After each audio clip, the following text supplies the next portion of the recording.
वनस्तग़फ़िरुह वनऊज़ु बिल्लाहि मिन शुरूरि अनफुसिना व मिन सय्यिआति अअमालिना मन यहदिहिल्लाहु फला मुज़िल्ल लहु व मन युज़लिल फला हादिय लहु व अशहदु अल्ला इलाहा इल्लल्लाहु वहदहु ला शरीक लहु व अशहदु अन्न मुहम्मदन अब्दुहु व रसूलुहु अम्मा बअद फ़इन्न खैरल हदीस किताबुल्लाह व खैरल हदी हदी मुहम्मदिन सल्लल्लाहु अलैहि वसल्लम व शर्रल उमूरि मुहदसातुहा व कुल्लु मुहदसतिन बिदअह व कुल्लु बिदअतिन ज़लालह व कुल्लु ज़लालतिन फिन्नार।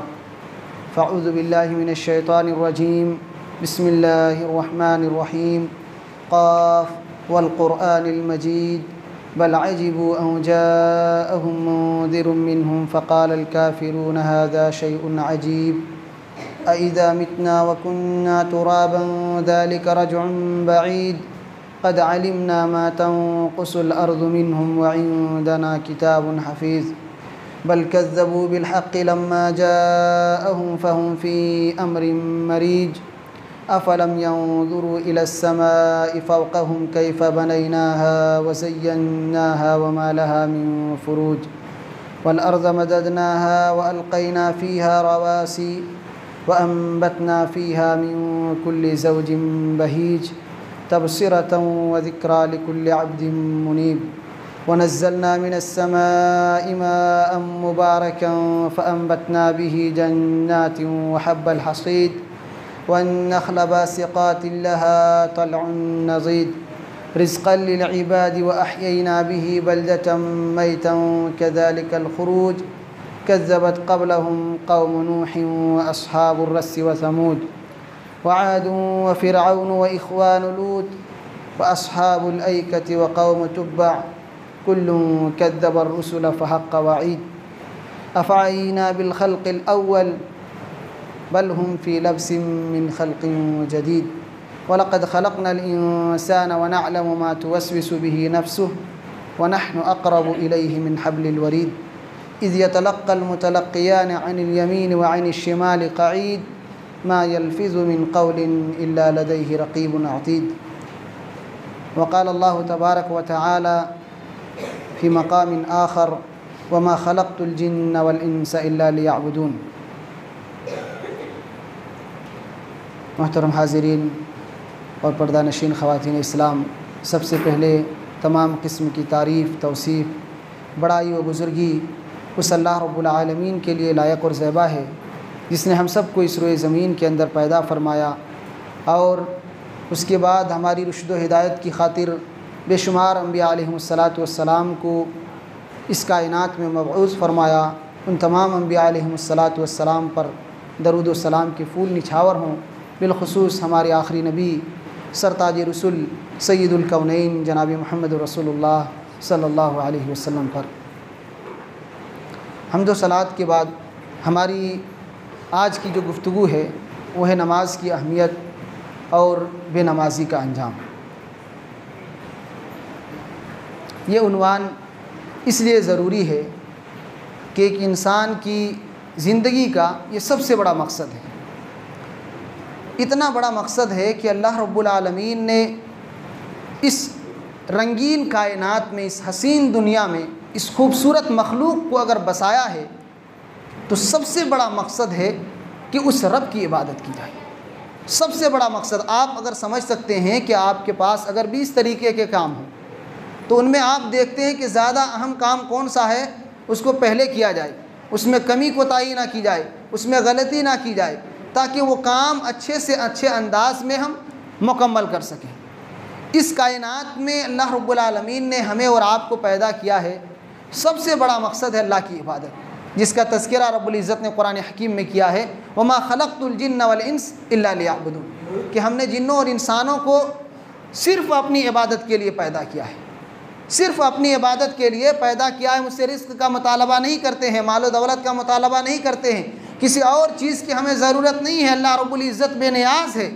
अल्लाह ताला कहता है हमने अपने बंदों को इस दुनिया में पैदा किया है सिर्फ़ अपनी इबादत के लिए।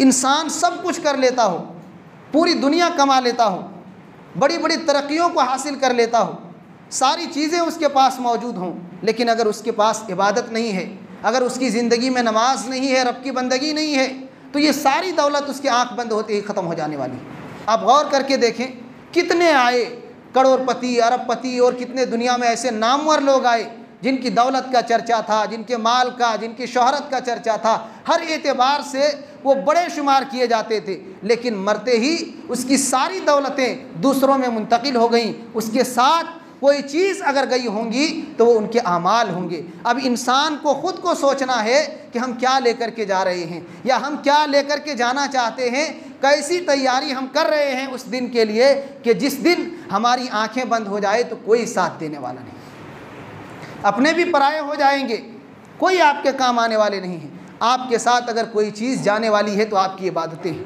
आपकी नेकियां हैं, आपकी अच्छाइयां हैं, आपके आमाल हैं, आपकी इबादतें हैं। इसलिए इंसान को चाहिए कि सबसे ज़्यादा जिस चीज़ की फ़िक्र करे वो अपने मकसद को हासिल करने की फ़िक्र करे। हम और आप किस चीज़ में कोशिश करते हैं? दौलत कमाने में, माल जमा करने में, घर बनाने में। ये चंद दिन की ज़रूरत है।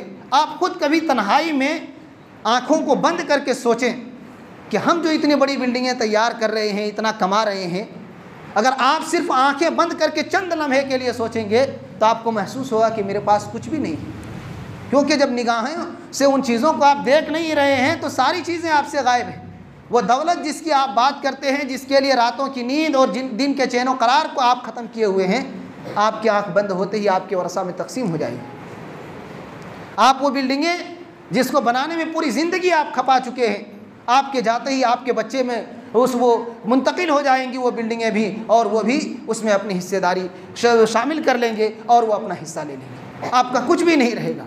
तो आप गौर करके अगर देखेंगे, जिन चीज़ों के पीछे हम और आप भाग रहे हैं, दौड़ रहे हैं, पूरी ज़िंदगी खपा रहे हैं, वो हमारी नहीं है, वो हमेशा रहने वाली नहीं है, वो आपके साथ जाने वाली चीज़ें नहीं हैं। और एक बंदा मोमिन कभी भी अपनी ज़िंदगी में ऐसा काम नहीं कर सकता जिससे घाटे का सौदा होता हो, ऐसा काम नहीं कर सकता जिससे दोनों जहान में रुसवाई और ज़िल्लत का सौदा होता हो। वो हमेशा अक्लमंदी का सबूत देता है और ऐसे काम करने की कोशिश करता है जहाँ कहीं भी इंसान को घाटा और नुकसान का सौदा न करना पड़े। तो मेरे भाइयों, कहने का मकसद ये है कि अल्लाह रब्बुल आलमीन ने इस कायनात में हमें और आपको अपनी इबादत के लिए पैदा किया है। सबसे बड़ा मकसद, ज़िंदगी का सबसे बड़ा मकसद अगर कोई चीज़ है तो अल्लाह की इबादत है। इस मकसद को समझाने के लिए, सिर्फ इस मकसद को समझाने के लिए अल्लाह ताला ने लाखों अंबिया अलैहिस्सलाम को इस दुनिया में भेजा कि दुनिया वालों को बताओ, लोगों को समझाओ कि वो क्यों इस दुनिया में भेजे गए, कोई और मकसद के लिए नहीं। अल्लाह ताला ने कुरान मुक़द्दस में फ़रमाया, वलक़द बअसना फ़ी कुल्लि उम्मतिन रसूला अन इअ्बुदुल्लाह वज्तनिबुत ताग़ूत, कि हमने हर उम्मत पर रसूलों को भेजा है, पैगंबरों को मबऊस किया है, ये बताने के लिए कि सिर्फ एक अल्लाह की इबादत करो और शिर्क की गलाज़त से, शिर्क से अपनी ज़िंदगी को पाक रखो। तो अल्लाह रब्बुल आलमीन इसी तौहीद को समझाने के लिए, इसी बंदगी को समझाने के लिए और इसी नमाज और इबादत को समझाने के लिए कि इंसान इस दुनिया में आया है अपने रब की बड़ाई और बुजुर्गी के लिए, अपने रब की किबरियाई को बयान करने के लिए, अपने रब के सामने सरबसुजूद होने के लिए, इंसान उस मकसद को समझे, उस मकसद को जाने, उसको पहचाने और फिर अल्लाह रब्बुल आलमीन के सामने अपनी ज़िंदगी को वक्फ़ कर दे, उसकी इबादत के लिए अपनी ज़िंदगी को कुर्बान कर दे। आज हम ये नहीं कर पाते हैं, हम इस मकसद को भूले हुए हैं, सब कुछ करते हैं लेकिन जिस मकसद के लिए अल्लाह ने भेजा है उस मकसद से हम गाफिल हैं। मेरे भाइयों, कामयाब नहीं हो सकते, कामयाब नहीं हो सकते। आप गौर करके देखें कि इंसान यहाँ, चाहे आपके जितने सपोर्टर तैयार हो जाए, मौत के बाद कोई आपके साथ जाने वाले नहीं, आपका अमल आपका साथी है। इसलिए उस दिन की तैयारी करें। यहाँ तो ज़िंदगी कैसी भी रहे कट जाएगी, चाहे खुशी में हो चाहे गम में हो, ये ज़िंदगी है और इसका गुजरना तय है। ये ज़िंदगी गुजर ही जाती है, लेकिन मौत के बाद की ज़िंदगी जो हज़ारों साल की ज़िंदगी है, कब क़यामत आने वाली है और मैदान महशर का वो दिन कई हज़ार साल के बराबर का एक दिन होगा और फिर जहन्नम की वो तपती हुई आग जो होगी, ये सारी चीज़ें इंसान सामने रखे और फिर अपने अमल की फ़िक्र करे, अपने आप की फ़िक्र करे कि हम किधर जा रहे हैं, हम क्या कर रहे हैं। तो हमारी गुफ्तगू आज इसी सिलसिले में होगी कि नमाज की कितनी अहमियत है। इस्लाम की इमारत जिन बुनियादों पर कायम है उनमें से एक मजबूत खंभा नमाज है। हम देख लें, कई घर बनाते हैं तो उसके कई खंभे होते हैं, उन सुतूनों पर इमारत खड़ी रहती है। अगर एक भी आप खंभे को गिरा दें, एक भी दीवार अगर गिर जाए तो पूरी इमारत गिर जाएगी। या उस इमारत की वो मजबूती बाकी नहीं रहेगी अगर टिक भी जाए तो। यही हाल इंसान की ज़िंदगी में नमाज का है कि इंसान सब कुछ करता हो, सारी खूबियाँ हों, सारी अच्छाइयाँ उसमें हों, लेकिन अगर नमाज नहीं है तो जब बुनियाद ही खोखली है, बुनियाद ही गिरी हुई है, तो फिर वो इमारत मजबूत कैसे हो सकती है। अल्लाह के नबी सल्लल्लाहु अलैहि वसल्लम फरमाते हैं, बुनियल इस्लाम अला खम्स, शहादत अल्ला इलाहा इल्लल्लाह व अन्ना मुहम्मद रसूलुल्लाह व इक़ामिस सलाह व इताइज़ ज़कात वल हज व सौम रमज़ान। कि इस्लाम की बुनियाद 5 इमारतों पर कायम है, 5 चीज़ों पर इस्लाम की बुनियाद है। सबसे पहली चीज़ है शहादतैन का इकरार करना, कलमा तौहीद और मोहम्मद रसूलुल्लाह सल्लल्लाहु अलैहि वसल्लम की गवाही देना, अल्लाह की वहदानियत और नबी सल्लल्लाहु अलैहि वसल्लम की रिसालत को तस्लीम करना। और दूसरी चीज़ है नमाज कायम करना, नमाज कायम करना। तो ये उन अमाल में से एक है जिस पर इस्लाम की इमारत खड़ी है। आप सब करते हों, आपके पास ढेर सारी अच्छाइयाँ हों, आप कई खूबियों के मालिक हों, लेकिन अगर नमाज के बाब में आप खोखले हैं तो आपकी बुनियाद ही कमज़ोर है, आपकी इमारत कभी भी मजबूत नहीं हो सकती, आपका ईमान कभी भी मजबूत नहीं हो सकता, आपके अमाल कभी भी बेहतर नहीं हो सकते, क्योंकि सबसे बड़ी चीज़ जो आप छोड़े हुए हैं वो नमाज है।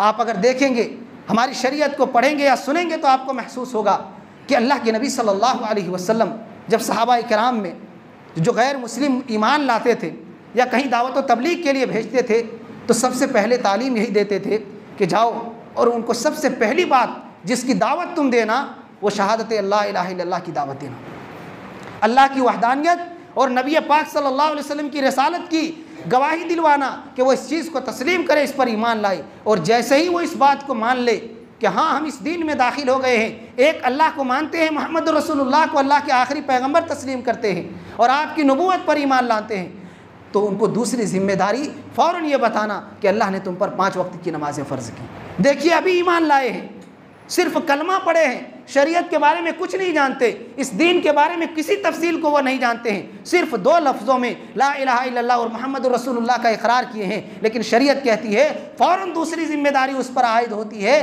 कि वो नमाज की पाबंदी करें। उसको हुक्म दिया जाए कि आप नमाज पढ़ें। ये कोई मामूली इबादत अगर होती तो शरीयत इसको मौखर कर देती कि वो जब चाहे इबादत को अंजाम दें, बाद में इनकी तालीमात दी जाएगी, बाद में इसके सिलसिले में बताया जाएगा। लेकिन हमारी शरीयत ये बतलाना चाहती है कि इस दीन में दाखिल होने के बाद जो सबसे बड़ी जिम्मेदारी है, जो सबसे बड़ा काम है इंसान की ज़िंदगी में, वो है नमाज की पाबंदी करना, वो है अल्लाह की इबादत करना, अल्लाह के सामने सर को झुकाना। ये सबसे बड़ी इबादत है, ये सबसे बड़ी इबादत है। इंसान अगर सब करता हो, ये इबादत नहीं करता हो, तो उसके ईमान में खोट है, उसके ईमान में खलल है। तो मेरे भाइयों, इस इबादत में कभी भी कमज़ोरी आने ना दें और कभी भी सुस्ती और काहिली के शिकार ना हो, कभी भी सुस्ती और काहिली के शिकार ना हो कि ये मामूली इबादत नहीं है, ये मामूली इबादत नहीं है। अगर हमारी शरीयत में देखेंगे, शरीयत के जितने अहकामात हैं, अगर आप देखेंगे दीन की सारी तालीमात अल्लाह ताला के ज़रिया हज़रत जिब्रील अलैहिस्सलातु वस्सलाम नबी पाक सल्लल्लाहु अलैहि वसल्लम के पास तशरीफ़ लाते, आपको पैगाम सुनाते कि अल्लाह ने ये आयतें आप पर नाजिल की हैं, ये अहकामात आपको दिए हैं, और आप उम्मत तक पहुँचाते। लेकिन जब नमाज की बारी आई तो अल्लाह रब्बुल आलमीन ने यहाँ आप पर यह जिम्मेदारी नहीं दी। अल्लाह रब्बुल आलमीन ने मेराज कराया, आपको आसमानों पर बुलाया, आसमानों पर बुला करके वहाँ अल्लाह रब्बुल आलमीन ने ताज़ीम व तौक़ीर के साथ और 50 वक्त की नमाज़ों को फ़र्ज़ किया। जब वापस आए मूसा अलैहिस्सलातु वस्सलाम बार बार कहते रहे कि मैंने अपनी उम्मत को देखा है, अपनी उम्मत का हाल मेरी निगाहों के सामने है, आप जाइए कम कराइए। और कम कराते 5 वक्त की नमाज़ें बाकी बच गई। अल्लाह के नबी सल्लल्लाहु अलैहि वसल्लम फरमाते हैं कि नमाज़ें तो 5 रही हैं, लेकिन अगर कोई इंसान पाबंदी से इसको अदा करता है तो 50 नमाज़ों का सवाब मिलेगा, 50 नमाज़ों का। अगर वो 50 नमाज़ें फ़र्ज़ होती तो इंसान 24 घंटा उसी में लगा रहता, लेकिन ये अल्लाह रब्बुल आलमीन की रहमत थी कि 5 वक्त की नमाज़ें कम कर दी गई और सारी नमाज़ों की जो ये थे गिनती थी सब कम कर दी गई और सिर्फ 5 वक्त की नमाज़ें बाकी रही। तो ये अल्लाह रब्बुल आलमीन का एहसान है। फिर भी अगर हम कोताही करें कि अल्लाह ताला ने जिस तोहफ़े को आसमान पर बुला करके अता किया है, आसमान पर बुला करके जो एज़ाज़ और मर्तबा और जो तोहफ़ा अता किया है, अगर उसकी अदायगी में हम और आप कोताही करेंगे तो कितना हमारा ख़तरनाक अंजाम होगा, हम और आप खुद सोच लें। अल्लाह के नबी सल्लल्लाहु अलैहि वसल्लम अपनी ज़िंदगी में फरमाया करते थे कुर्रतु आइनी फ़िस्सलात, कि नमाज जुइलत कुर्रतु आइनी फ़िस्सलात, कि मेरी आँखों की ठंडक, दिल का सुकून और चैन करार अगर किसी चीज़ में है तो वह नमाज में है। हम अगर चैन सुकून को चाहते हैं, इत्मीनान को चाहते हैं और परेशानियों के हल को चाहते हैं तो नमाज की तरफ लपकें, इबादत की तरफ लपकें। आप देखेंगे कि किस तरीके से आपको सुकून और इत्मीनान मिलेगा। हम नमाज भी बहुत से दफ़ा पढ़ते हैं लेकिन हमारा दिल हाजिर नहीं होता, हमारा दिल यहाँ हाजिर नहीं होता। हम दुनिया की मशगूलियतों में अपने जहन को दौड़ाए रखते हैं, पूरी दुनिया की फ़िक्र हमारे जहनों में दौड़ती रहती है और हम यहाँ सजदे में पड़े रहते हैं, सर झुकाए रहते हैं। एक शायर ने बड़ा ही खूब कहा था, शायर कहता है, मैं जो सर्व सजदा हुआ कभी तो ज़मीं से आने लगी सदा, मैं जो सर्व सजदा हुआ कभी तो ज़मीं से आने लगी सदा, तेरा दिल तो है सनम आशना, तुझे क्या मिलेगा नमाज में। जब दिल ही हाजिर नहीं है आप वो दौलत कहाँ से पाएंगे सुकून और करार की। वो अल्लाह रब्बुल आलमीन से बात करने का तसव्वुर जब तक आपके दिल में ना आए तो फिर नमाज की वो लज्जत आपको कैसे मिलेगी। इसीलिए हम ज़िंदगी भर बसा औकात नमाज पढ़ते हैं लेकिन वो कल्बी सुकून और चैन और नमाज की जो तड़प होती है वो दिलों में पैदा नहीं हो पाती, क्योंकि हमारा जहन और दिल हाजिर नहीं रहता। ये तसव्वुर लगाएं कि हम अल्लाह ताला से बातें कर रहे हैं, क्योंकि इबादत का यही तसव्वुर, यही मफ़हूम हमारी शरीयत ने हमें दिया है कि हम इबादत इस तरीके से करें, अंताबुदल्लाह कान्नका तराह, तुम ऐसी इबादत करो अल्लाह ताला की जैसे कि तुम अल्लाह को देख रहे हो। और जब अल्लाह को देख करके किसी बड़े आदमी को देखते हैं तो हमारा काम कितना मुनज़्ज़म अंदाज में होता है। नमाजी अगर देखते ये समझते हैं कि कोई बड़ा आदमी देख रहा है तो कितने तरतीब से उसको पढ़ते हैं, सुकून और इत्मीनान से पढ़ते हैं। तो अगर ये तसव्वुर आ जाए अल्लाह रब्बुल आलमीन के सिलसिले में, जो इंसान के दिलों के राज तक को जानता है, अगर उस ज़ात के बारे में ये तसव्वुर आ जाए कि वो रब देख रहा है और उसके सामने खड़े हैं और उस रब से बातें कर रहे हैं, तो इंसान किस तसव्वुर और कैफियत से नमाज अदा करेगा, आप अंदाज़ा लगाने। तो मेरे भाइयों, अल्लाह के नबी सल्लल्लाहु अलैहि वसल्लम फरमाते हैं कि मेरी आँखों की ठंडक है इसमें, तो अगर आपको सुकून और इत्मीनान की दौलत चाहिए तो नमाज की तरफ आइए। इसी तरीके से इस ज़िंदगी की आखिरी जो वसीयतें प्यारे नबी सल्लल्लाहु अलैहि वसल्लम की थी, जब आप इस दुनिया से रुखसत हो रहे थे तो जहाँ कई बातें थी, एक अहम बात जो आप कहते कहते इस दुनिया से रुखसत हुए, अस्सलाह अस्सलाह, मेरी उम्मत के लोगों, मेरे साथियों और ईमान वालों, तुम नमाज की फिक्र करना और नमाज की परवाह करते रहना और नमाज के सिलसिले में कभी कोताही मत करना, उसका अच्छी तरीके से एहतमाम करना और नमाज को सही तरीके से अदा करना। तो प्यारे नबी सल्लल्लाहु अलैहि वसल्लम को ये तोहफ़ा मिला तो आसमान पर बुला करके ज़िंदगी भर आप सल्लल्लाहु अलैहि वसल्लम खुद इसकी पाबंदी करते हैं, आपके सहाबा पाबंदी करते हैं। बल्कि हदीसों में यहाँ तक आता है कि आप फरमाते थे कि जो शख्स बग़ैर किसी शरई उज़्र के नमाज़ों से पीछे रहते हैं, मेरा दिल चाहता है कि मैं किसी को मसल्ले पर खड़ा करूँ अपनी जगह पर और जाऊँ और उनकी घरों को आग लगा दूँ, लेकिन बच्चे और जानवर अगर ना होते तो मैं उनके घरों को आग लगा देता। सिर्फ उन लोगों के बारे में जो नमाज पढ़ते हैं लेकिन पीछे रहते हैं, सुस्ती और काहिली के शिकार हैं, आप सल्लल्लाहु अलैहि वसल्लम फरमाते मेरा इरादा तो ये है कि उनके घरों को आग लगा दूँ, आग लगा दूँ उनके घरों को। ईमान वाले हैं, अल्लाह ने ईमान की दौलत दी है, अपने आप को मुसलमान कहलाने वाले हैं और वो नमाज में ऐसी सुस्ती काहिली के शिकार होंगे, नमाज की पाबंदी नहीं करेंगे। कैसा ईमान है और कैसे वो मुसलमान हैं कि जो सबसे बड़ी इबादत, जो इस ज़िंदगी का सबसे बड़ा मकसद है, जो एक शिआर है मुसलमानों के लिए, हर कौम की एक पहचान है, एक अलामत है, और इस कौम वालों के लिए, इस उम्मत वालों के लिए, मुसलमानों के लिए एक अलामत और एक शिआर जो है वो नमाज है। हम 5 वक्त की नमाज़ों के ज़रिए अपनी एक अलग पहचान लोगों में कायम करते हैं कि हम मुसलमान हैं, एक अल्लाह की इबादत करने वाले हैं और एक ऐसा तसव्वुर, ऐसा पैगाम पूरी दुनिया को देने वाले हैं कि दुनिया ऐसा तसव्वुर पेश नहीं कर सकती। तो ये प्यारे नबी सल्लल्लाहु अलैहि वसल्लम पूरी ज़िंदगी भर इसकी तलक़ीन किया करते थे, खुद भी इसका एहतमाम करते थे। और अगर आप देखेंगे तो नमाज के बेशुमार फ़ायदे हैं। नमाज से गम और तकलीफ़ें दूर होती हैं, गम और तकलीफ़ें दूर होती हैं। अल्लाह ताला ने कहा वस्तईनु बिस्सब्र वस्सलाह, लोगों अल्लाह ताला की मदद तलब करो, अल्लाह ताला की मदद तलब करो सब्र के ज़रिया और नमाज के ज़रिया। आप अगर देखेंगे तो ये दोनों चीज़ें बड़ी मुश्किल हैं। नमाज भी हम और आप देख रहे हैं कि अक्सरियत हमारी ऐसी है जो नमाज नहीं पढ़ती, और सब्र का मामला ऐसे है कि वहाँ भी हमारे दामन छूट जाते हैं। जब मुश्किलें आती हैं तो इंसान वहाँ सब्र का दामन छोड़ देता है, तकलीफ़ों में जज़ा फ़ज़ा करता है, अपनी तकदीर पर शिकवा शिकायत करता है, अल्लाह रब्बुल इज़्ज़त को गाली देता है। तो ये इंतहाई गलत अमल है और अल्लाह रब्बुल आलमीन के फ़ैसले पर अदम रज़ामंदी की बात है। इंसान को चाहिए कि हर हाल में अल्लाह रब्बुल आलमीन के फ़ैसले पर राज़ी हों, खुश रहें और अल्लाह ताला ने जो भी फ़ैसला किया है उनकी तदबीर के बाद, उनकी हिकमत अमली को इख्तियार करने के बाद, सारे असबाब को अपनाने के बाद जो भी नतीजा आया है, अल्लाह रब्बुल आलमीन के उस फ़ैसले से राज़ी हों और सब्र के दामन को थामे रखे कि अल्लाह ने हमारी किस्मत में यही लिखी है। और इसी तरीके से नमाज के ज़रिए मदद तलब करें। ये दोनों चीज़ें बहुत अहम हैं। इंसान अपनी ज़िंदगी में अपना करके देखे कि अल्लाह की मदद अगर चाहिए, अल्लाह रब्बुल आलमीन का सहारा और सपोर्ट चाहिए, तो एक तो सब्र करते रहे ज़िंदगी भर, और दूसरा ये कि नमाज की पाबंदी हमेशा करते रहे। वो देखेंगे कि अल्लाह रब्बुल आलमीन की मदद उसके साथ हमेशा शामिल हाल रहेगी और अल्लाह रब्बुल आलमीन हमेशा उसको अपनी मदद में रखेगा। तो एक तो फ़ायदा इसका ये है कि अल्लाह रब्बुल आलमीन की मदद हासिल होती है और अल्लाह रब्बुल आलमीन का सपोर्ट हासिल होता है जो इंसान नमाज की पाबंदी करता है। एक दूसरा फ़ायदा जो नमाज की पाबंदी का है वो ये कि नमाज बुराइयों से रोकती है, बुराइयों से रोकती है। जहाँ इंसान आए दिन कई एक बुराइयों को अंजाम देता है, इस इबादत की बदौलत, इस नेकी की बदौलत और इस नेकी की बरकत से और इस अमल की बरकत से अल्लाह ताला उसकी ज़िंदगी से बहुत सी बुराइयों को रोक देता है। लेकिन हमने कहा कि ये कब होगा?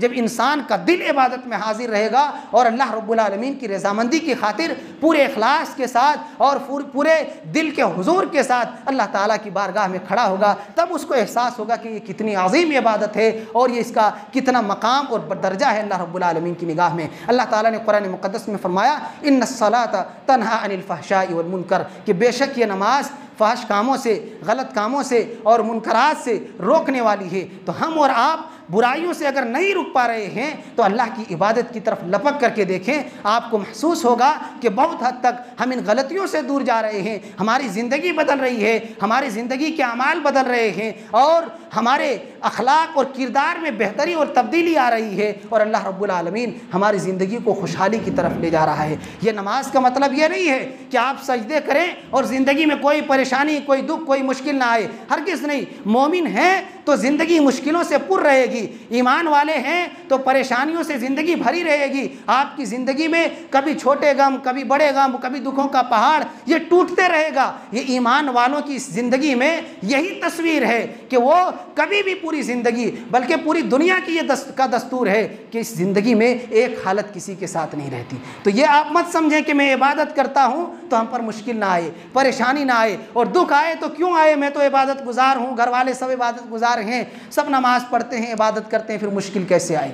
ये कोई ऐसी बात नहीं है। अगर ऐसी बात होती तो इस कायनात में सबसे अजीम हस्ती प्यारे नबी सल्लल्लाहु अलैहि वसल्लम है। आपकी सीरत को जो पढ़ता है वो महसूस करेगा कि पूरी ज़िंदगी कुर्बानियों की एक तवील दास्तान है और इब्तिदाई दुनिया से लेकर के, आपकी इब्तिदाई ज़िंदगी से लेकर के इंतकाल तक आपकी ज़िंदगी में मुश्किलें ही मुश्किलें हैं, पूरी परेशानियाँ ही परेशानियाँ हैं, कुर्बानियाँ ही कुर्बानियाँ हैं। तब अल्लाह ताला ने आपको इतना बड़ा दर्जा दिया है, इतना बड़ा मकाम और दर्जा दिया है। तो ये कोई ऐसी बात नहीं है कि आप अगर अल्लाह वाले हैं, नेक हैं, तो आपकी ज़िंदगी में परेशानी नहीं आएगी। आप अगर अच्छे हैं, इबादत गुजार हैं, दीनदार हैं, आप अल्लाह वाले हैं, तो आप पर मुश्किलें ज़्यादा आएंगी। आपको मज़ीद जांचने के लिए, परखने के लिए, आपके ईमान का इम्तिहान लेने के लिए और आपको लोहे से और के जंग को जो आप में लग चुका है उसको छुड़ा करके कुंदन बनाने के लिए आपकी ज़िंदगी में मुश्किलें ज़रूर आएंगी। तो उसमें घबराने की ज़रूरत नहीं है। इंसान सब्र करे और नमाज के ज़रिया अल्लाह रब्बुल आलमीन की मदद तलब करे और ये नमाज आपको दूसरी बेहयाइयों से, बुराइयों से और गुनाहों से रोकती है। तो आप अगर इस नीयत से भी अल्लाह की इबादत करते हैं कि इंशाअल्लाह इन बुराइयों से इस इबादत के ज़रिया भी रुकेंगे तो अल्लाह ताला यहाँ भी आपकी मदद करेगा। इसी तरीके से इस नमाज का एक फ़ायदा ये है कि जो इंसान अल्लाह रब्बुल आलमीन की इबादत करता है, अल्लाह ताला ने उसके लिए कामयाबी की गारंटी दी है। अल्लाह ताला ने कुरान मुक़द्दस में फरमाया, क़द अफ़लहल मुमिनून, क़द अफ़लहल मुमिनून अल्लज़ीना हुम फ़ी सलातिहिम ख़ाशिऊन, कि मोमिनीन कामयाब हो गई। फिर उन मोमिनों की चंद सिफ़ात का तज़किरा किया है अल्लाह रब्बुल इज़्ज़त ने कि ईमान वाले वह लोग जो नमाज अदा करते हैं इंतहाई खुशू खुजू के साथ, जो इंतहाई खुशू खुजू के साथ दिल के हाजिर हुजूर के साथ अल्लाह रब्बुल आलमीन की इबादत और बंदगी करते हैं, अल्लाह ताला फरमाता है वो कामयाब हो गए, कामयाब हो गए। और उसके बाद कई और सिफ़ात का अल्लाह रब्बुल आलमीन ने ज़िक्र किया है। तो यहाँ अल्लाह रब्बुल आलमीन ने नमाज पढ़ने वालों के लिए कामयाबी की गारंटी दी है। जो सच्ची नीयत से, सिद्क दिल के साथ और अल्लाह रब्बुल आलमीन से डरते हुए अल्लाह की इबादत करता है तो रब्बुल इज़्ज़त उस शख्स के लिए कामयाबी की ज़मानत देता है, कामयाबी की गारंटी अता करता है। ऐसे ही नमाज का एक फ़ायदा अगर आप देखेंगे, क़यामत के दिन की सरफराजी है। क़यामत के दिन जब इंसान नफ्सी नफ्सी के आलम में होंगे, हर शख्स परेशान नज़र आएगा और ऐसा दिन कि इंसान कहे कि अल्लाह रब्बुल इज़्ज़त जो भी नतीजा मिले, जहन्नम ही मिले, लेकिन इस दिन से बेहतर है कि हमें नतीजा मिल जाए। उस दिन के बारे में अल्लाह के नबी सल्लल्लाहु अलैहि वसल्लम फरमाते हैं कि जब प्यारे नबी सल्लल्लाहु अलैहि वसल्लम सिफारिश करेंगे और आपकी सिफारिश के बाद, आपकी शफाअत के बाद हिसाब किताब शुरू होगा इंसान के अमाल का, तो सबसे पहला जो हिसाब अल्लाह रब्बुल आलमीन इंसान के अमल का लेगा, हुकूकुल्लाह में, वो नमाज का लेगा। अल्लाह के नबी सल्लल्लाहु अलैहि वसल्लम फरमाते हैं, इन्ना अव्वल मा युहासबु बिहिल अब्दु यौमल क़ियामति मिन अमलिही सलातुहु फ़इन सलुहत फ़क़द अफ़लह व अंजह व इन फसदत फ़क़द ख़ाब व ख़सिर। गौर करने की बात है। अल्लाह के नबी सल्लल्लाहु अलैहि वसल्लम फरमाते हैं, क़यामत के दिन जो सबसे पहला नामाए आमाल से हिसाब के लिए उसको उठाया जाएगा और नामाए आमाल से जो हिसाब लिया जाएगा वो उनकी नमाज होगी। नमाज होगी। अगर इंसान की नमाज सही निकल गई, अल्लाह के नबी सल्लल्लाहु अलैहि वसल्लम फरमाते हैं, फ़क़द अफ़लह व अंजह, वो इंसान कामयाब हो गया। उसके बाद के अमाल को अल्लाह ताला किसी न किसी तरीके से दरगुजर करके, बदला लेकर के, किसी भी एतबार से अल्लाह ताला माफ़ करेगा और उसको जन्नत दे देगा। वो कामयाब हो गया। वो इंसान फंस नहीं सकता है। उसका सबसे बड़ा अमल था, ज़िंदगी का जो सबसे बड़ा टारगेट और मकसद था, उस मकसद को हासिल करने में वो कामयाब निकल गया। उसके बाद की चीज़ें यकीनन गुनाह है, सारी गलतियाँ अपनी जगह है, लेकिन नमाज की पाबंदी ये सबसे बड़ी जिम्मेदारी है। इंसान अगर इसमें पास हो गया, अल्लाह के नबी सल्लल्लाहु अलैहि वसल्लम फरमाते हैं वो कामयाब हो गया। और अगर उसकी इबादत में फसाद दर आए, अगर उसकी नमाज ही में खलल पैदा हो जाए, उसकी नमाज ही दुरुस्त ना हो या वो नमाज पढ़ता ही ना हो, तो फिर वो इंसान फ़क़द ख़ाब व ख़सिर, भला को बर्बाद हो गया, तबाह हो गया। तो हमें और आपको सोचने की ज़रूरत है कि हमें क्या करना है। आज हम और आप देखते हैं कि हमारे लिए सारे कामों के लिए वक्त है। कारोबार के लिए सुबह से लेकर शाम तक हम वक्त दे सकते हैं चंद पैसे के लिए, घर के काम काज के लिए पूरा दिन लगा सकते हैं, लेकिन इबादत के लिए हमारे पास सर में दर्द है, पैर में दर्द है, काम है, वक्त नहीं मिलता। 10 मिनट की इबादत के लिए वक्त नहीं है और 8-10 घंटे के लिए आपके पास वक्त है दुनिया कमाने के लिए। हमारी जहनीत को आप और हम सोच सकते हैं कि हम किधर जा रहे हैं। एक मोमिन अपने ईमान को किस रुख में लेकर के जा रहा है, दुनिया कमाने के लिए जिसकी कोई हैसियत नहीं है।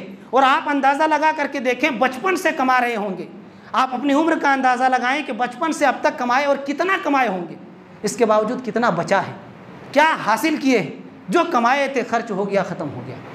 आपके पास बचा क्या है उस दौलत में से? कुछ नहीं बचा है। मौत तक आप यकीन कीजिए कुछ नहीं बचेगा। यही ज़िंदगी रहेगी और ऐसे ही गुजर जाएगी।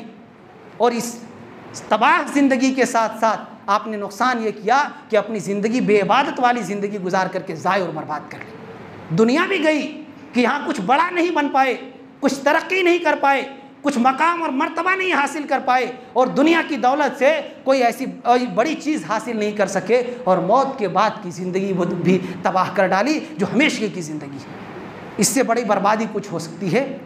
एक ईमान वाले बंदे के लिए इससे बड़ी बर्बादी क्या हो सकती है कि दुनिया भी तबाह, आखिरत भी तबाह, दुनिया भी बर्बाद और अल्लाह रब्बुल आलमीन आखिरत भी बर्बाद कर दे। तो हम और आप सिर्फ सोच करके देखें, अगर दुनिया कमाने के लिए 24 घंटों में से अगर 15 घंटा निकाल सकते हैं, 10 घंटा निकाल सकते हैं, तो दीन के लिए ये भी आप ही का काम है, आप ही की ज़िंदगी का मकसद है। बस जहन को बदलने की ज़रूरत है, नज़रिए को बदलने की ज़रूरत है, सोच को बदलने की ज़रूरत है। आप इसको मुश्किल समझते हैं, यकीन मानिए आपकी ज़िंदगी में हर जगह पर यह चीज़ आसानियाँ पैदा करेंगी। हर जगह पर आपके बड़ी बड़ी मुश्किलों में, आपके दुखों में, आपके कारोबार में, आपकी सफाई सुथराई में और आपके अखलाक व किरदार में और आपके अमाल में हर जगह ये चीज़ रहनुमाई का सामान मुहैया करेगी। फिर क्यों इन चीज़ों को आप तर्क कर दे रहे हैं? आप इन चीज़ों को, इबादत को छोड़कर कभी बड़ा नहीं बन सकते, आप कभी अच्छे नहीं बन सकते, आप कभी कामयाब नहीं हो सकते। हाँ, वक्ती तौर पर ये दुनिया है, जो इंसान मेहनत करता है वो रिस्क को पाता है। अल्लाह ताला परिंदों को, जानवरों को भी रिस्क अता करता है। इसका ये मतलब हरगिज़ नहीं होता कि अल्लाह उस बंदे से खुश है, अल्लाह उस बंदे से राज़ी है। ये कोई हरगिज़ इस धोखे में ना आए और इस गुमान में ना रहे। अल्लाह रब्बुल आलमीन जिससे राज़ी रहता है, जिससे खुश होता है, उसको अपनी राह पर लगाता है, अपनी इबादत की तरफ उसको अल्लाह की तौफीक देता है। और अल्लाह रब्बुल आलमीन अपने से करीब करने की कोशिश करता है। जिससे नाराज़ होता है उससे अल्लाह ताला अपने से दूर कर देता है, अपनी इबादत से दूर कर देता है, अपने दीन से दूर कर देता है, यहाँ तक कि पूरे शैतान के कब्ज़े में आता है और ज़िंदगी पूरी तबाह हो जाती है। तो मेरे भाइयों और मेरी बहनें, अपनी ज़िंदगी को संवारें, अपने अखलाक व किरदार को संवारें, अपने दीन और ईमान की हिफाजत करें। और इसका बड़ा ज़रिया है ये मस्जिदें, ये इबादत गाहें, जहाँ हम आकर के सर झुकाते हैं, अल्लाह की बड़ाई बयान करते हैं और अपने आप को ये सबूत दिलाते हैं कि अल्लाह, हम सारी दुनिया पाने के बाद, सारी नेमतें पाने के बाद तेरे दर के मोहताज हैं, तेरे दर के भिखारी हैं और तेरी ज़रूरत है ज़िंदगी के हर मोड़ पर, और तेरी मदद के बगैर कुछ नहीं हो सकता। ये अल्लाह रब्बुल आलमीन से हमेशा उम्मीद लगाए रखें, दुआएं करते रहें और उसके बारगाह में सर झुकाते रहें, कामयाबी इसी में मिलेगी। आप यकीन मानिए, आप ज़िंदगी में लोगों से, हज़ारों लोगों से मांग करके देखिए और खुलूस दिल के साथ वही चीज़ रब की बारगाह में झुक करके रब से मांग करके देखिए, आप खुद महसूस करेंगे कितना फ़र्क होता है। दुनिया वाले धुतकारेंगे, रब की बारगाह में आएंगे, आंसुओं का नजराना पेश करेंगे और सुकून व इत्मीनान की दौलत पाएंगे। और वो नेमतें जो आप मांग रहे थे उससे कई गुना बढ़कर अल्लाह रब्बुल आलमीन आपको अता करेगा, सिर्फ इस वजह से कि अल्लाह रब्बुल आलमीन ये जानता है जो बंदे मेरे दर पर आ गए हैं, जो मेरे दर के भिखारी हैं, वो अल्लाह रब्बुल आलमीन कभी उसको मायूस नहीं करता, कभी उसको मायूस नहीं करता। इसलिए अल्लाह रब्बुल आलमीन से मांगने वाले बने, अल्लाह रब्बुल आलमीन के सामने झुकने वाले बने, इबादत वाली ज़िंदगी गुजारें। आप दुनिया कमाएं, कोई मना नहीं करता है, आपको अल्लाह ने ज़िंदगी दी है, आपके बाल बच्चे हैं, आपके कारोबार हैं और आपके ढेर सारी मसरूफियतें हैं, तो कमाना ज़रूरी है, लेकिन वो अलग ज़िंदगी है। कमाने के वक्त में कमाना है, इबादत का वक्त हो, इबादत के लिए आ जाइए। अगर आप सुन्नतें ज़्यादा, कारोबार है, मसरूफियत ज़्यादा है, सुन्नतें आप किसी वक्त नहीं पढ़ सकते हैं, कम से कम फ़र्ज़ पढ़ लें, फ़र्ज़ पढ़ लें, ताकि जो वाजिबी ज़िम्मेदारी है वो तो आपकी अदा हो जाए और ज़िंदगी कम से कम मुनज़्ज़म तो रहे कि इधर भी दुनिया भी है, दीन भी है, आखिरत भी है और यहाँ की रोज़ी भी है।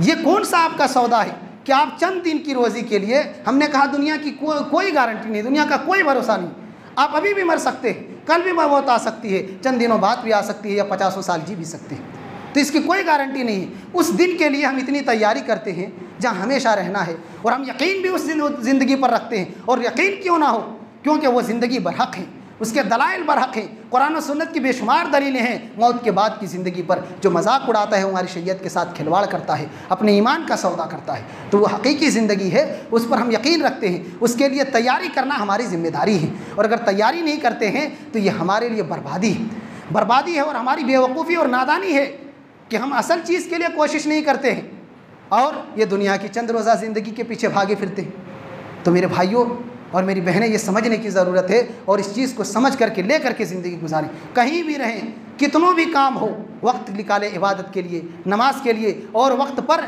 नमाज की अदायगी कर लें और उसमें कोताही और सुस्ती हरगिज़ ना करें। क्योंकि जो इंसान नमाज में कोताही और सुस्ती करते हैं, अल्लाह ताला ने कुरान मुक़द्दस में एक जगह फरमाया, फ़वैलुल लिल मुसल्लीन अल्लज़ीना हुम अन सलातिहिम साहून, कि बर्बादी है उन नमाजियों के लिए जो नमाज तो पढ़ते हैं लेकिन सुस्ती करते हैं। आप गौर कीजिए, अल्लाह ताला ने किसके बारे में कहा? बेनमाजियों के बारे में नहीं कहा है, नमाजियों के बारे में अल्लाह ताला फरमाता है, जो नमाज पढ़ते हैं और पाबंदी भी करते हैं, लेकिन काम उसका ये है कि पढ़ते वक्त थोड़ी सुस्ती और काहिली के शिकार है, वक्त पर नहीं पढ़ते हैं, नमाज का एहतमाम नहीं करते हैं, उस जानिब ज़्यादा तवज्जो नहीं देते हैं या पाबंदी के साथ अदा नहीं करते हैं। तो किसी भी एतबार से नमाज में जो टांग मटोल और सुस्ती करते हैं, पढ़ते हैं, छोड़ते नहीं हैं, अल्लाह ताला उनके बारे में कहा वैल है उनके लिए, हलाकत और बर्बादी है, तबाही है उसके लिए। और क़यामत के दिन जहन्नम का नक्शा अल्लाह रब्बुल आलमीन ने एक जगह खींचा है जो इंतहाई ख़तरनाक है। कुल्लु नफ्सिन बिमा कसबत रहीना इल्ला अस्हाबल यमीन फ़ी जन्नातिन यतसाअलूना अनिल मुजरिमीन मा सलककुम फ़ी सक़र क़ालू लम नकु मिनल मुसल्लीन। अल्लाह रब्बुल आलमीन ने यह मुकालमा ज़िक्र किया है, जन्नतियों और जहन्नमियों के दरमियान जो बहस होगी उसका तज़किरा किया है। अल्लाह ताला फरमाता है कि हर नफ्स, हर इंसान अपने अमल के बदले गिरवी है। जो कुछ वो अमल करके जाएगा उसका बदला पाएगा। जहाँ तक दाहिने हाथ वालों की बात है, नेक लोगों की बात है, वो जन्नत में होंगे और जहन्नमियों से पूछ रहे होंगे मा सलककुम फी सक़र, तुम्हें किस चीज़ ने जहन्नम में दाखिल कर दिया। हमारे अड़ोस पड़ोस में रहते थे, हमारे साथ उठना बैठना था, हमारे साथ खाना पीना था, हमारे साथ तुम्हारी ज़िंदगी गुजरती थी, आज मैं जन्नत में और तुम जहन्नम में। आखिर ये तफरीक की वजह क्या है? तुम क्या ऐसे काम करके आए हो कि जिसकी वजह से अल्लाह रब्बुल आलमीन ने तुम्हें आज के दिन जलील और रुस्वा कर दिया और जहन्नम में चले गए? तो पहला जवाब उस बदनसीब और बदबख्त का यही होगा, लम नकु मिनल मुसल्लीन, मैं नमाज़ पढ़ने वालों में नहीं था। मेरी सबसे बड़ी गलती ये थी कि मैं नमाज़ नहीं पढ़ता था। आप नमाज़ पढ़े, कामयाब हो गए। आप नमाज़ पढ़े, अल्लाह ताला ने आपको इज़्ज़त का मकाम आज अता किया। मैं नमाज़ नहीं पढ़ता था। आप गौर कीजिए, गौर कीजिए, आप ईमान वाले हैं, आपको खुद जायज़ा लेना है अपनी ज़िंदगी का कि हम किधर जा रहे हैं। ये बेदीनी वाली ज़िंदगी फ़ना और तबाही वाली ज़िंदगी है। एक शायर ने कहा था, बेदीनी फ़ना, बेदीनी पैगाम फ़ना है, बेदीनी पैगाम फ़ना है, दीन है तो खुशहाल है दुनिया। अगर इबादत नहीं है, दीन नहीं है, तो ये दुनिया भी तबाह है। और बेदीनी की ज़िंदगी ये फ़ना, ज़िल्लत और रुसवाई वाली ज़िंदगी है। इसलिए कभी भी इस ज़िंदगी की तरफ जाने की कोशिश ना करें, बल्कि कुरान करीम की आयतों के ज़रिया और अहादीस के ज़रिया ये पता चलता है कि मोमिन और काफिर के दरमियान अगर कोई चीज़ फ़र्क करने वाली है तो वो नमाज है। नमाज है। अल्लाह ताला ने कुरान मुक़द्दस में कहा, व अक़ीमुस्सलाह वला तकूनु मिनल मुशरिकीन, लोगों नमाज कायम करो, नमाज की पाबंदी करो और मुशरिकों से मत हो जाओ, में से मत हो जाओ। तो अल्लाह रब्बुल आलमीन ने इस आयत करीमा में यह फ़र्क किया है कि शिर्क, कुफ्र और ईमान के दरमियान कोई चीज़ अगर फ़ैसला करने वाली है तो वह नमाज है। मोमिन और काफिर के दरमियान कोई चीज़ फ़र्क करने वाली है तो वह नमाज है। अल्लाह के नबी सल्लल्लाहु अलैहि वसल्लम ने कहा कि हमारे और काफिरों के दरमियान अगर कोई चीज़ मुआहदे वाली है और कोई चीज़ है तो वह नमाज है। जो नमाज़ पढ़ता है वो मोमिन है, जो नमाज नहीं पढ़ता है वो काफिर है। ये अल्लाह के नबी सल्लल्लाहु अलैहि वसल्लम का फरमान है। और अहले इल्म की एक जमात ये कहती है, ढेर सारी दलीलों की बुनियाद पर, बल्कि शेखुल इस्लाम अल्लामा इब्न क़य्यिम रहमहुल्लाह ने 20-22 दलीलों को ज़िक्र करने के बाद ये साबित किया है कि जो शख्स नमाज नहीं पढ़ता वो काफिर है, वो काफिर है, वो मुसलमान नहीं है। और सऊदी अरब की जो फतवा कमेटी है, वो फतवा कमेटी का भी यही कहना है और एक जमात यही कहती है कि जो शख्स नमाज नहीं पढ़ता वो मुसलमान नहीं है, उसको मुसलमान नहीं समझा जाएगा, मर गया तो मुसलमानों के कब्रिस्तान में दफन भी नहीं किया जाएगा और मुसलमानों से उसका निकाह भी हराम है। ये इतना सख्त फतवा है। दूसरी जमात कहती है कि ये कबीरा गुनाह है, लेकिन बहुत बड़ा जुर्म है और इंसान जो नमाज नहीं पढ़ता है वो बड़े गुनाह का इर्तिकाब करता है। लेकिन दलीलें देखें तो बड़े सख्त हैं। सहाबा कराम की पूरी जमात, पूरी एक सदी की जो ये जमात है, ये पूरी जमात इस बात पर मुत्तफिक थी कि सहाबा कराम उस शख्स को काफिर कहते थे जो नमाज नहीं पढ़ते थे। सब मुत्तफिक थे, किसी का इख्तलाफ नहीं था कि जो शख्स नमाज नहीं पढ़ता वो काफिर है। और उमर बिन खत्ताब रज़ी अल्लाह अन्हु फरमाते हैं, ला हज़्ज़ फ़िल इस्लाम लिमन तरक अस्सलाह, कि जो शख्स नमाज नहीं पढ़ता इस्लाम में उसका कोई हिस्सा नहीं, वो मुसलमान नहीं कहला सकता है, वो मुसलमान कोई नहीं कहला सकता है जो नमाज ना पढ़ता। आप गौर करें, इससे बड़ी रुसवाई और ज़िल्लत की बात क्या होगी कि उलमाए किराम का इख्तिलाफ है इस बात में कि वो मुसलमान है भी कि नहीं जो नमाज नहीं पढ़ता। इससे बड़ी ज़िल्लत की बात होगी, इससे बड़ी रुसवाई की बात होगी कि हमारे ईमान पर डायरेक्ट ये हमला हो रहा है कि हम ईमान वाले हैं भी कि नहीं हैं, हमारी शरीयत में हमारा हिस्सा है भी कि नहीं है, हम जिस दीन को मानने वाले अपने आप को करार दे रहे हैं उस दीन में हम दाखिल हैं भी कि नहीं हैं। मेरे भाइयों, इस मामले में कोताही ना करें। आप कमाएं, दौलत कमाएं, माल कमाएं, दुनिया कमाएं, लेकिन इबादत के वक्त में इबादत करें, नमाज के वक्त में नमाज की पाबंदी करें। अल्लाह रब्बुल आलमीन की इबादत करते वक्त अल्लाह रब्बुल आलमीन को हाजिर मान करके अल्लाह रब्बुल आलमीन के सामने जब खड़े हों तो इस तसव्वुर के साथ कि अल्लाह को देख रहे हैं या अल्लाह रब्बुल आलमीन हमें देख रहा है, इस तसव्वुर के साथ आप खड़े हों। वरना सिर्फ मस्जिदें बना लेना, बड़ी बड़ी मस्जिदों को तामीर करना और उसमें रंग और पेंटिंग करते रहना और उसकी तामीर और तरक्की में हिस्सा लेना, ये वाक़अतन अच्छी बात है, लेकिन उससे बड़ी चीज़ मस्जिदों की आबादी है। इबादत के ज़रिया इसको आबाद करना है। वरना शायर का वो कौल कि मस्जिद तो बना ली शब भर में, इमा की हरारत वालों ने, मस्जिद तो बना ली शब भर में, ईमान की हरारत वालों ने, मन अपना पुराना पापी है, बरसों में नमाजी बन ना सका। तो हमारा हाल यही है कि हम मस्जिदें बना रहे हैं, एक के एक ऊपर एक मस्जिदें बना रहे हैं और खूब डिज़ाइनिंग वाली मस्जिदें तैयार कर रहे हैं, एक दूसरे पर मुकाबला करने की कोशिश कर रहे हैं। लेकिन जब इबादत की बात आए तो फिर हम हफ्तों भी नज़र नहीं आते, जुमा को भी आते हैं तो आखिर में आते हैं और ज़्यादा वक्त मस्जिदों में ठहरना नहीं चाहते। जबकि अगर मैं बयान करना चाहूँ, ये तो दूसरा खुतबा है, मस्जिदों में आने जाने ठहरने इबादत करने की कितनी फजीलत है, तो आपको महसूस होगा कि इससे बड़ा काम दुनिया में कोई नहीं। अगर इंसान वज़ू करके घर से आता है तो सवाब है, जब तक इबादत के लिए इंतज़ार करता है मस्जिद में सवाब है, नमाज़ पढ़ता है तो 27 गुना ज़्यादा सवाब है घर में पढ़ने से, जब तक फिर बैठे रहता है मुसल्ला में तब तक सवाब है, और एक नमाज से दूसरी नमाज का जो इंतज़ार करता है तब तक सवाब है। इस तरीके के बेशुमार नेकियां हैं जो इंसान नमाज पढ़ने लगे ज़िंदगी में नेकियों के अंबारात को जमा कर सकता है। तो मेरे भाइयों, इसमें कोताही और सुस्ती कभी ना करें, इबादत में पुख्तगी रखें, अल्लाह ताला को खुश करने की कोशिश करें। यह बड़ा अहम काम है, इस ज़िंदगी का सबसे बड़ा मकसद है अल्लाह को खुश करने का, एक बेहतरीन और सबसे बड़ा ज़रिया है, और अल्लाह रब्बुल आलमीन की निगाह में पसंदीदा अमाल में से सबसे महबूब और पसंदीदा अमल है। हम इसमें कोताही ना करें। अल्लाह रब्बुल आलमीन से दुआ है कि रब्बुल इज़्ज़त तू जब तक हम सबको ज़िंदा रख, आखिरी सांस तक तेरी इबादत करते रहने की तौफीक इनायत फरमा। आमीन। परवरदिगार आलम, हम में से जो शख्स बेनमाजी है, तेरी इबादत से, तेरी बंदगी से दूर है, अल्लाह रब्बुल आलमीन तेरी बंदगी की अज़मत को समझने और तेरी इबादत से करीब होने और ज़िंदगी तेरी इबादत के नाम करने की तौफीक इनायत फरमा। आमीन। सुब्हान रब्बिका रब्बिल इज़्ज़ति अम्मा यसिफून व सलामुन अलल मुरसलीन वल्हम्दुलिल्लाह।